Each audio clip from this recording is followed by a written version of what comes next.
Yékri. Dans le cadre de la promenade philosophique Malo Malo, organisée par Afrocentricity International France, Italo Roué, pouvez-vous nous expliquer en quoi la philosophie a des origines kamites?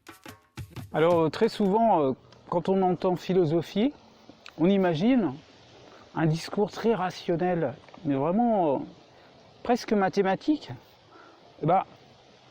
On risque de vous décevoir. Là, j'ai envie de ne pas être du tout rationnel. Il se trouve que j'ai écrit un livre qui s'appelle « Lion-Âge, la force des ancêtres ». Et par rapport à cet événement que nous organisons en plein air, autour du thème des origines de la philosophie, mais finalement, quelles sont les particularités de la philosophie kamite? Finalement, c'est peut-être ça, ce que en langue guadeloupéenne on appelle lionnage, le lien. Dans un livre qui m'a beaucoup impressionné et que j'ai lu alors que j'étais encore en Afrique, le livre Les Bantous. Bantou, ça veut dire les humains. Hein. Le livre Les Bantous de Théophile Obenga, à un moment, pour définir la vision du monde africaine ou des Bantous, il dit « tout est lié, tout est interdépendant ». N'est-ce pas? Donc, l'ensemble, c'est l'intégration en fait. Rien n'est séparé, rien ne fonctionne de façon cloisonnée. Et donc pour moi, c'est ça les caractéristiques de la philosophie kamite. Les vivants ne sont pas séparés des morts. C'est Birago Diop qui disait « les morts ne sont pas morts ». Donc tout ça, c'est quelque chose qu'on retrouve dans la philosophie kamite. Et évidemment, les gens sont un peu égarés aujourd'hui quand ils entendent ce mot philosophie, parce que par rapport à ce qu'ils entendent à l'école de Jules Ferry, ils entendent le discours selon lequel la philosophie commence à partir du moment où on sépare le discours rationnel des mythes. Alors on se dit, la philosophie est tout sauf africaine, parce que dans leur tradition, les Africains sont toujours dans ce qui est mythologie, etc. Les interventions des ancêtres, les génies tutélaires, etc. Mais ça n'a rien à voir avec la philosophie. Ce qu'ils ignorent, c'est que même chez les Grecs, on retrouve, c'est pas pour rien qu'un auteur comme Olympe Bellikenum, qui a écrit notamment un livre qui s'appelle L'appel du vaudou ou Les appels du vaudou, si ma mémoire est bonne, il a écrit aussi un livre qui porte sur les traces.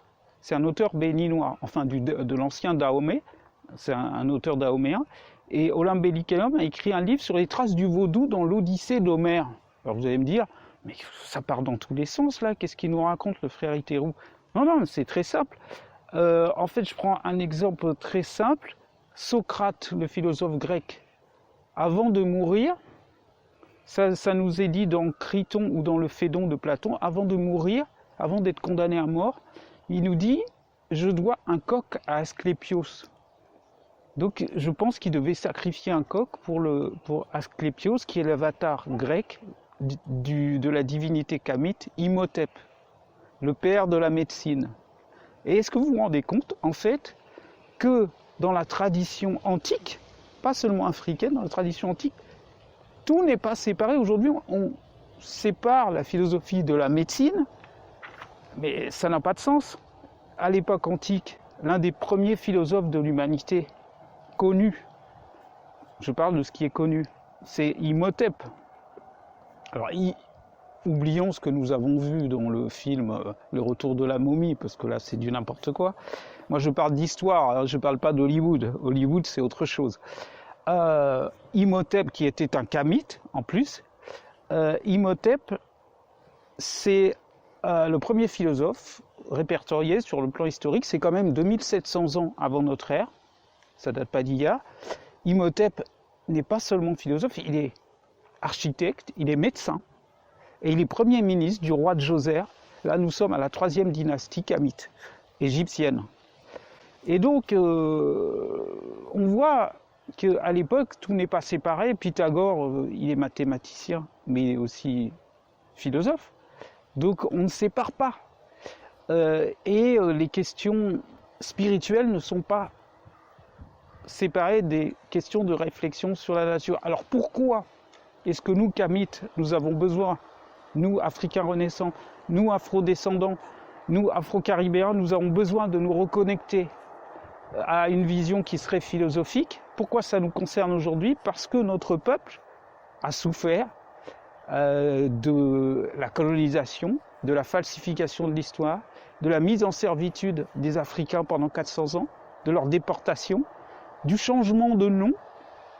Aujourd'hui, dans quelques jours, AI va organiser, Afrocentricity International, organisation à laquelle j'appartiens, va organiser la cérémonie du Dina, là aussi en plein air, la cérémonie du changement de nom, où les gens peuvent se reconnecter et avoir un nom kamite. Et donc pourquoi nous parlons de tout ça? Le but de cette rencontre que nous allons faire, alors je ne parle pas de la cérémonie du Dina, je reviens à l'événement Malo Malo, c'est une fois que nous savons que la philosophie est d'origine africaine, ça c'est une autre info qu'il faut donner, selon Théophile Obenga et Molefikete Asante, le terme Sophia que l'on retrouve dans Philosophia n'est pas d'origine grecque. Il viendrait de Seba ou Sebo, qui serait un terme égyptien kamite, qui signifierait le sage. Sébaïte ou Séboyette en ancien égyptien signifie enseignement. Et donc, le terme Sophia proviendrait de ce terme égyptien qu'on appelle Sikam, de la langue Sikam, de la langue des Égyptiens pharaoniques qui étaient des Africains. On se souvient de la fameuse phrase du voyageur et historien grec Hérodote du 5e siècle avant Jésus-Christ, quand il parle des Égyptiens. Ils sont noirs, ils ont la peau noire, ils ont les cheveux crépus. Il utilise en grec ancien le terme mélas. C'est le même terme qui donne en français le mot mélanine. Donc il n'y a aucune ambiguïté quant à l'africanité des anciens Égyptiens. Il n'y a aucune ambiguïté aussi sur les origines égyptiennes de la philosophie, les origines africaines, puisque Pythagore, ses biographes nous le disent, que ce soit Diogène Laërce ou plus vraisemblablement Jamblique, a passé 22 ans en Égypte. Donc c'était plus qu'un stage, c'était vraiment pour se familiariser avec la philosophie pharaonique, voilà, la philosophie africaine de la période pharaonique, pour reprendre le titre d'un livre très connu de Théophile Obenga.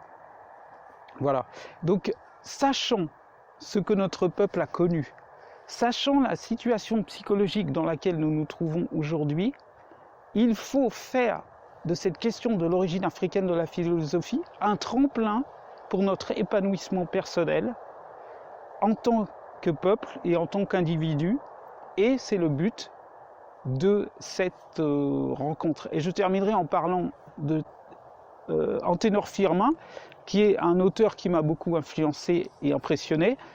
Anténor Firmin est un auteur afrodescendant, haïtien, qui a publié en 1885 un livre qui s'appelle « De l'égalité des races humaines », avec en sous-titre « Anthropologie positive ».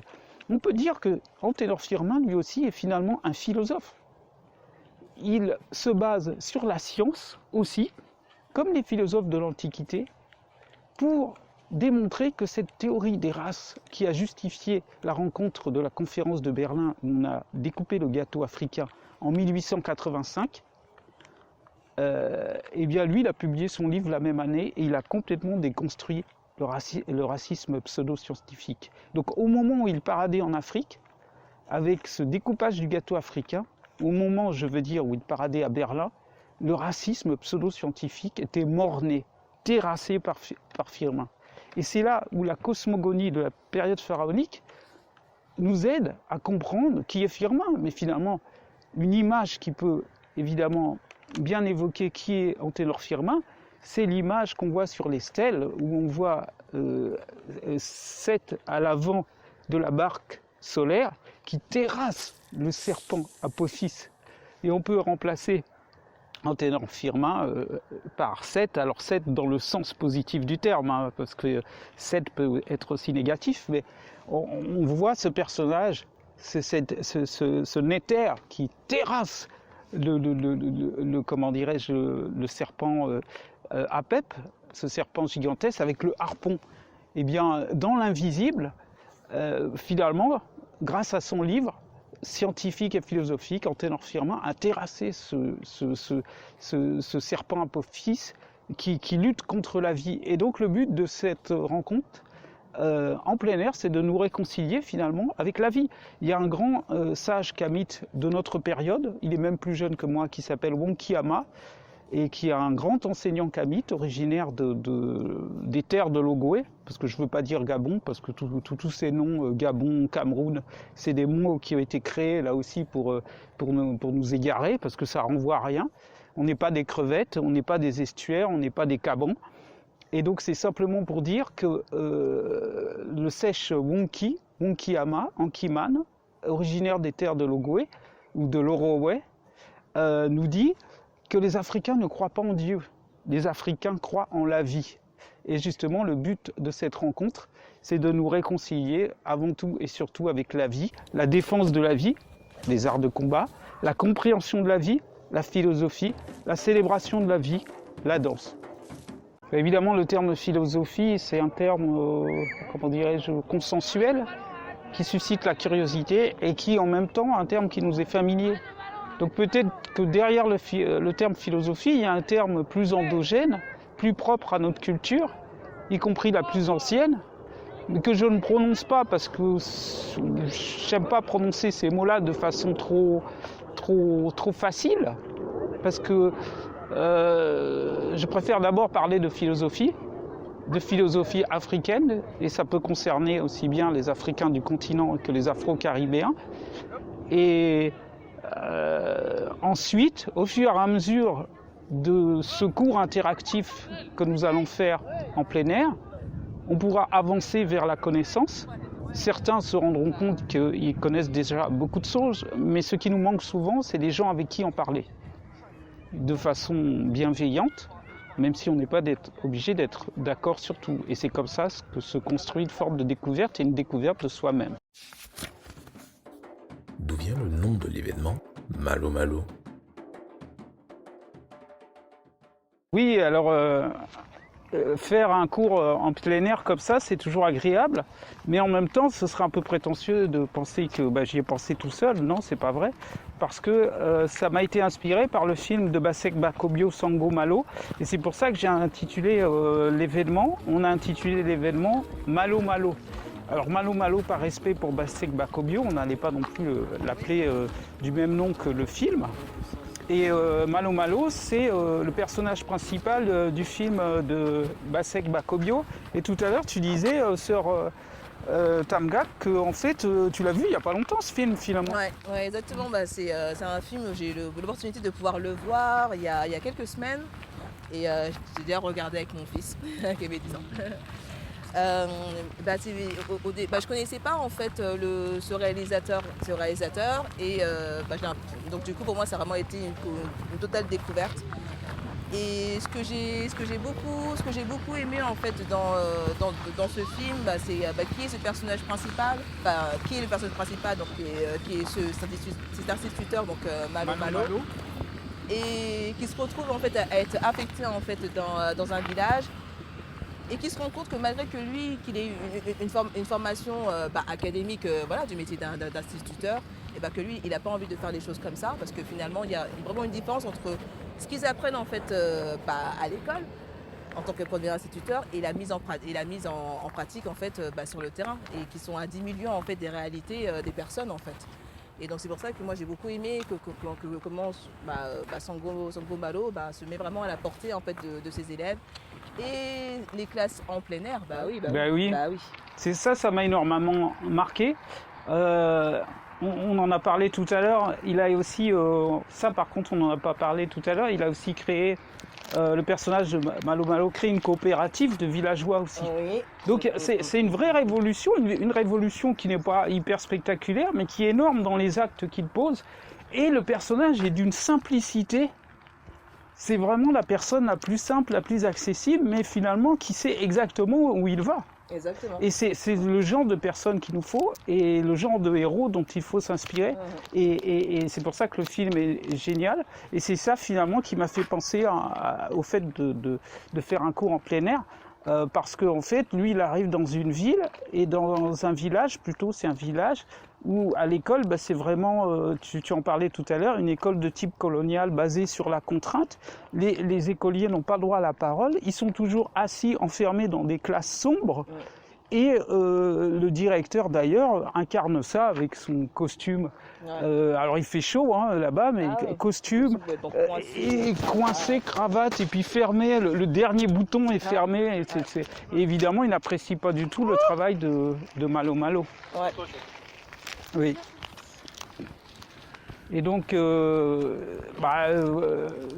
c'est ça qui a généré cette idée de faire un cours en plein air. Et je pense que les gens seront réceptifs parce que on se sent plus libre. On se sent plus libre quand on est en plein air. On est trop souvent enfermé et je pense que les êtres humains ne sont pas faits pour être enfermés constamment. Ouais. Je pense exactement comme toi et je pense que vraiment on a cette puissance en fait. On est vraiment un peuple particulier dans le sens où on a vraiment en fait cette puissance qui fait qu'on fait un dans le tout. Voilà. Et donc d'être en fait en plein air et de pouvoir en fait être ensemble en plein air, c'est communier avec l'autre. C'est communier aussi avec la nature, c'est communier aussi avec les éléments. Et c'est tout ça en fait dont on est la synthèse en fait de tout ça. Exactement. Pourquoi choisir le parc aux cerises de Draveil pour effectuer une promenade philosophique? Alors cet endroit, je le connais depuis presque 10 ans maintenant. Nous sommes au nord Essonne, donc à Draveil. C'est l'un des plus beaux parcs régionaux de la région, il faut le dire. Et pour une promenade philosophique comme celle-ci, je trouvais que c'était vraiment un endroit idéal. Parce que nous sommes vraiment au cœur de la nature et nous avons la chance de trouver des paysages différents. Tout à l'heure, nous sommes passés d'une aire à une autre en passant sur un pont. On avait l'impression d'être hors du temps ou d'être chez nous. C'est le genre de pont que l'on trouve chez nous. Donc c'est vraiment un endroit tout à fait enchanteur et qui nous permet d'avoir toutes les conditions psychologiques, spirituelles réunies pour être bien, pour être vraiment bien. Que conseillez-vous d'emmener pour cette promenade? Alors, basket et bouteille d'eau, c'est vraiment nécessaire. Parce qu'on aura une activité physique. Oui, c'est vraiment important. Pourquoi ne pas emmener aussi un ou plusieurs fruits pour éviter les problèmes d'hypoglycémie, etc. Ça peut toujours arriver si on fait un peu de sport, si on marche beaucoup, si on se dépense physiquement. Donc c'est bien d'amener ça. Quelle est l'heure de départ de la promenade et le point de rendez-vous? Alors l'adresse, c'est à Draveil, sortie RERC, donc à Juvisy, sortie RERC côté Seine. Et donc à l'entrée de Draveil, le parc se trouve à la gauche. Et c'est le port des Cerises. C'est le nom du parc. Et justement, il y a plusieurs entrées au parc. Quand on suit le cheminement que je vous ai indiqué, on est sûr d'être là sur le lieu de rendez-vous. Et on se donne rendez-vous en face du port de Plaisance. Et juste en face, il y a la capitainerie, il y a un petit bâtiment. Et on se mettra devant le bâtiment, de façon à se retrouver le plus facilement possible. La date, c'est le 28 septembre, et l'heure, on se retrouve à 9h45.